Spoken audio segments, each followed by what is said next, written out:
BBC urged to get a grip as Match the Day 2 set to air without presenters.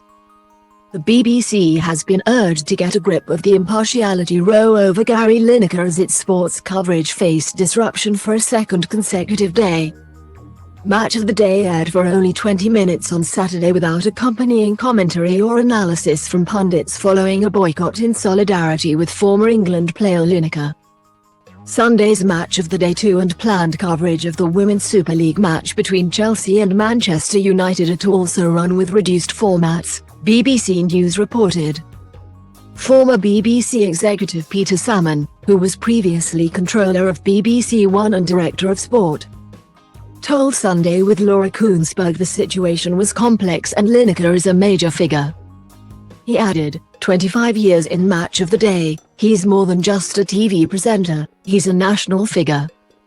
He's got views, he's got passions, he's been involved in looking after Ukrainian refugees. It may be that Gary's outgrown the job and the role in the BBC.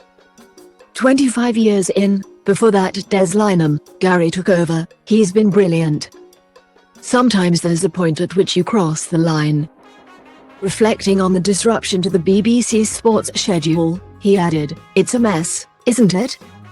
They must be wishing they could reel back 72 hours and start all over again. It's Oscars Day but there's no awards for how this has been managed. I think they've got to take action pretty quickly. It doesn't help the chairman of the BBC himself is slack to one side in this process and there's a bit of an issue. Tim Davie is isolated in some ways, he needs to come home and grip us now. We need him back running the ship.